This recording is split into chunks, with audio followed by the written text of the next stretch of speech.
Good afternoon, guys. It's this is one of my, I tell the players a lot. My second least favorite day of the whole year is the day after our final game. In a lot of ways, because as I go through the process of meeting with each player individually and each coach individually, that. 1 year's team to the next is never going to be the same, and I was just so incredibly proud and grateful for all of our players and coaches, and the year we had did not end the way any of us envisioned. In fact, it kind of the finality of it all is probably the thing that stings the most, because every player and coach in those meetings expressed just how nobody expected it to be over when it was. And we, as an organization, obviously feel very strong about our foundation and what we've built here, but also know that we will continue to push on and push further and do more. And it starts with me. And I look forward to that challenge and all the things that lie ahead. But very proud of the group this year.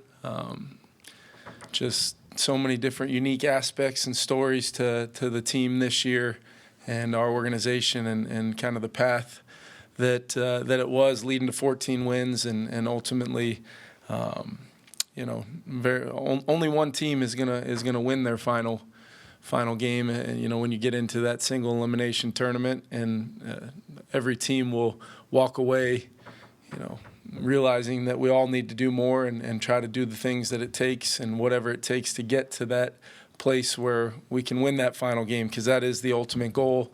That's why I'm here. That's why I came here, to continue to push forward towards that.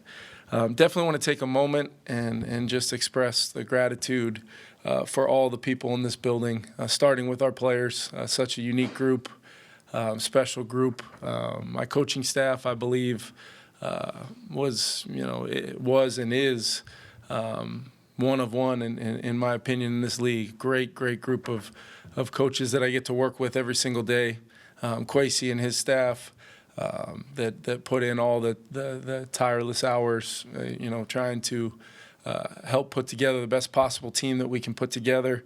I think the staff that works with our team, both the resources downstairs with Tyler and Josh Hinkst and everybody that goes into making this such a special place for players that we want it to be, and that definitely expressed itself with our players' gratitude towards them and a lot of my exit meetings with them. Ownership, I think we have such a special group of owners that give us the resources and the things that we need to do it our way here and continue to grow and chase the ultimate goal. And we feel so fortunate to have the support with them and the relationships that we have with them as we all do this together. And then lastly, just our fans. I know I made mention of it many times this year. It was very important for us to get back to winning at home, which we were able to do this year at US Bank Stadium, and our fans were just every opportunity that we needed our fans to be there for us and provide that energy and environment at US Bank Stadium was truly remarkable. And it's absolutely one of the premier things about this job for me is the relationship with our fans that they have with our team and our players, and all of you great folks are heavily involved with connecting our fans with the special aspects of our organization, and I really want to thank you guys for that as well. So as we've laid a really great foundation, and as I envisioned from the first day getting a chance to be the head coach of this team, which I'm very, very thankful for the opportunity. I'm proud of the job we have done. We have not gotten to the place that we want to get to yet. We've done a lot of things to build that foundation, and now we must build upon that, that foundation to go continue to do the things that it takes to win a world championship in the ultra-competitive league that we play in, and I look forward to doing that. Did this team change the expectations for fans this year? I don't know. I don't know that. I think our fans hopefully have the expectations that we're going to be very competitive and win every single year. I think the year that it was, from the fast start that we got off to, and the energy that built immediately by, beating some pretty good teams here at home and kind of establishing the early foundation of what our season was going to be, then having that, kind of 2 losses in those 5 days and respond by winning 9 in a row off that and respond to some of the adversity that hit this team this year. I would hope that all of us, in this building and all of our fans have the highest of standards for us and expectations for us, because that's when you're building something where people not only believe in what you're building, but they believe that getting to that place, getting to that final game is possible. And I know we all feel that in this building. We all know we have to go back to work and immediately started already the process of getting to that place. But I would hope that our fans continue to hold us to that standard because, like I said, that means they believe in us and they believe in what we're capable of, and it's on us to see that job through. Kevin, you mentioned it Monday night that 2 teams beat you twice this year. As you look at that, what does that communicate to you about things you guys need to improve to get to where you want to be? Yeah, I think there's a lot of layers to that. I think it is a very much a matchup league. Week to week, some teams present different problems than others. How you match up, both personnel-wise, schematically, all those things. We've got to take a long look at specifically, the last 2 games and take a long look at, the things that transpired in those games that impacted our chances to win, impacted our chances of keeping those games where you're 1 or 2 plays away from winning it. We feel very good about, if we can get games to be competitive throughout and have a chance to win in the end. We've kind of proved that we can win those games and execute when it matters, but it's about every layer of our team and our organization and our way of doing things that we've got to, that's my job to take a long look in conjunction with our coaching staff and Kwesi and his staff, that we peel through every single one of those layers and really figure out the why behind a lot of the positives that took place this year. But I think it's always the most important thing is to look inward first and start with me and then look at the times where, really since training camp, you think about 3 preseason games and then, 14 wins in the regular season, and then to lose to 2 teams twice. What did those teams do that we didn't to win those games, and how we can build a team accordingly to not only navigate through those problems and those challenges, but also to looking at the totality of the season. What are all the ways we can be better into the future? And that's what we do. That's what we do every single day. We're trying to press forward towards where we want to be. Kevin, you mentioned sign a contract extension this year. I do, and I've had great dialogue with our ownership and this week in reflection as the season came to an end, and anything beyond that, I would prefer to kind of keep those discussions internal. Is there a timeline of when you want to have it done? Yeah, there's in my mind, like I said, anything beyond. That my initial statement there, I'd like to keep internal.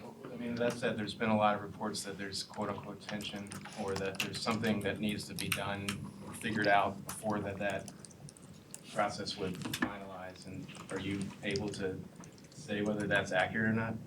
What I would say is I love being the head coach of the Minnesota Vikings, and with that becomes the fact that I love our ownership. I have a great relationship with our ownership.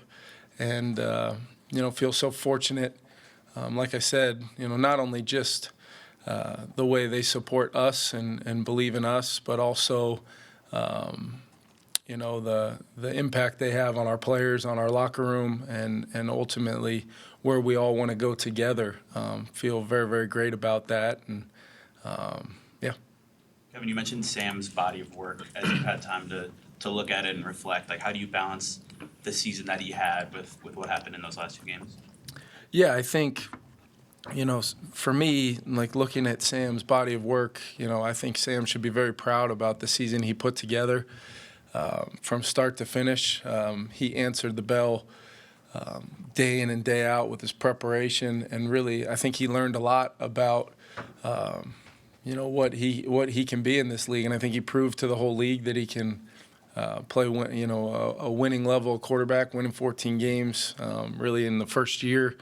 Really nobody's ever been able to do before in our league, and I think that's a testament to Sam and Josh and Grant, the guys working with him on a daily basis, and his teammates around him.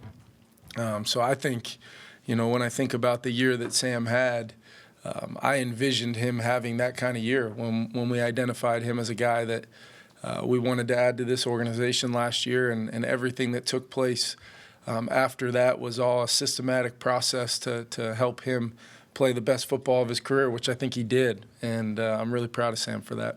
Did Sam's play, Kevin, change the thinking internally for you and the staff? Because, in training camp, I think it was after JJ had the surgery, you stood up there and said, we have found our quarterback of the future, which is a pretty strong endorsement.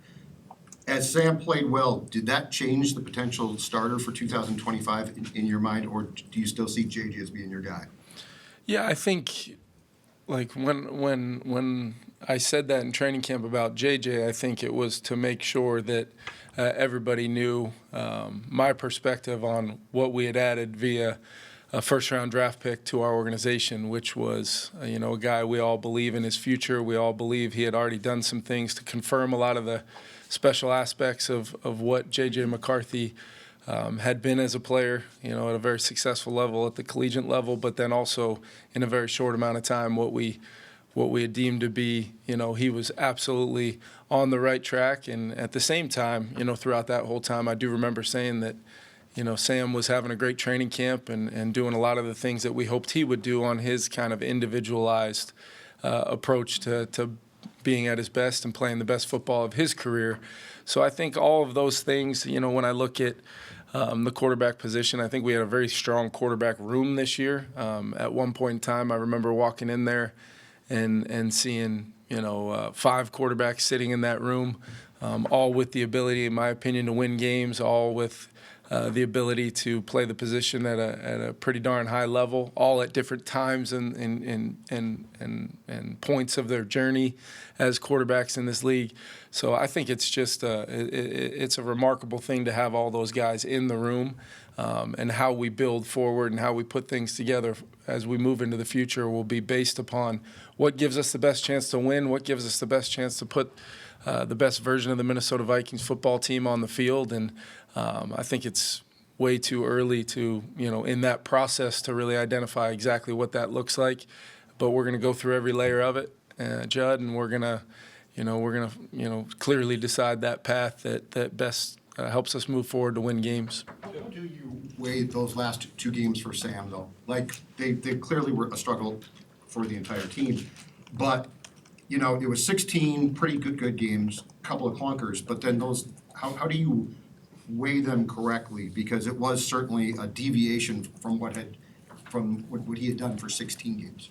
Yeah, I think it's important for us to take a large-scale look at everything that went into those games, both, how we prepared, how we handled the season up until that point, why were we not at our best in those games, and not just Sam, but our whole football team, whether it's offense, defense, special teams, where were the points throughout those games that, critically affected our chances to win. Because the one thing I've learned, not only here, with our 2 opportunities, and really if you count that last Detroit game of the regular season as an opportunity, with something on the line, and then going back further than that, with my journey in LA that led to me being here before you guys, I think so many little things in a game lead up to, the final score and the outcome and the massive amounts of, narratives that can come out of, games like that. And I understand it. I get it. I totally do, because those are the types of games you want to play in. Those are the types of teams you want to build that play in those games. But I have learned over the years that it could be one play, 1 third down in the red zone, 1 third down in the field where there's a chance to make a play, or I could have given a better play call, or we could have had a better protection plan, or we could have, maybe it's a defensive assignment or execution of a call, and all of those things lead to the ending outcome, but so much of it has to do with that one play when you look back on the totality of it.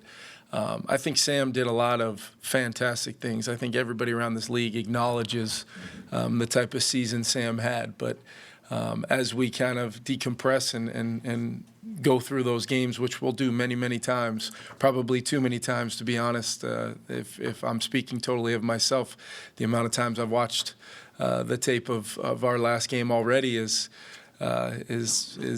probably not healthy. But at the same time, I think we've got to acknowledge the big picture, and then my job as the head coach is to figure out every layer of the why behind how it ended, while also acknowledging a lot of the good things that took place leading into that. As you go back through that last game, was there anything that you could have done to help Sam with protection in terms of quicker developing passes? Yeah, I think we actually had a lot of plays that had quicker elements to throw the football. The way we were defended in a lot of instances, with whether it was single high coverage, whether it was a double on Justin, whether it was split safety coverage, there was a lot of their game plan was designed to take away those early in the down quick throws, and that's where it required a layer of getting into the progressions and having real decisiveness with the things we did from 1 to 2 to 3, and required some things that our whole offense needed to be incredibly detailed, and that was our protection plan. That was knowing where to go with the football when the pocket did start to collapse. That was, being able to navigate the down based upon the situation, Ben, of where we're at, a third down in field goal range, making sure that we stayed in field goal range and didn't feel the need to try to win the game on every single play. And that's play calls from me. That's execution from our quarterback and the other 10 guys in that huddle. That's the detail and the ability to have the spacing and the intent of the play received as it expresses itself through the play. It's a lot of those things. It's the consistency at which we can play football and do some of the high-powered good things we've done while avoiding some of the negatives. And there was way too many negatives across the board to be able to overcome those things. When you consider the amount of yardage lost via some of those sacks versus if you take away those numbers where we're at as an offense on that day, and then just the plays on those weighty downs that we have to be able to either throw and catch better, we have to be able to protect better, we have to be able to have it all come together at a much higher rate in those moments in a game like that, which I always will look at my responsibility to drive that thing to get there. There's a lot of off-season to unfold, but would you be comfortable with JJ as starter week 1 if that's just considering the injury coming off and everything like that? Yeah, I'm very excited about where JJ's at. I mean, I wanted to give you guys an update on him and a few of our players here from a medical standpoint, but he's returned to on-field training. He's returned to being able to be right where we hoped he would be at this point, to have the type of off-season to be able to answer that question. I think he maximized what this year was for him. I think he's got a level of comfort in our offensive system and getting to, really have a front row seat for every aspect of what Sam went through from being in the first year in our system and watching it kind of morph and grow and adapt as the season went on, why we do things. Hey, we're being defended like this. Here's the next, alliteration of as our offense kind of continues to take shape to try to do the things we feel like we need to do to win every single game. So I think him being able to absorb a lot of that and now have a really positive offseason from start to finish here will be able to give us, I think the answer to that question as well as, what that quarterback room looks like as a whole, the way I look at it. But very excited about the opportunity to be there with JJ as he continues to, move through this wonderful thing we call the quarterback world. So I'm very excited about that. Last one. What are your thoughts about the run game coming out of the season? Yeah, I thought we improved. I thought we did some things to be a little bit more consistent. I still think there's always going to be room to grow in as we continue to build the 2025 version of Minnesota Vikings. Having total alignment between our personnel, the things we do well in the run game, where our strong points are in the run game, and then ultimately, tying schemes into that. I think Aaron Jones was a huge addition because I think he brought a level of execution and consistency to that position that really was impactful, and his ability to sustain over the course of the season and have a career year, 1,500 yards all-purpose, and what that really meant to our team. And then I think Cam, getting Cam back and the way he infused, his skill set into it throughout the totality of the season. And we still have a lot of strong feelings towards Ty and what he's able to bring. But I think I think there was growth. I think there was improvement. I still think that there's a lot of runway to improve both how we put together our team, how we attack the offseason, and figuring out exactly what the group up front's going to look like, and ultimately how that all ties into how we want to play offense to make the quarterback's job easier, make it so that we can live in friendly down and distances as many times as possible, and maybe the biggest thing is avoiding some of those negatives that can set you back like they do. Thanks, everyone. Thank you, guys.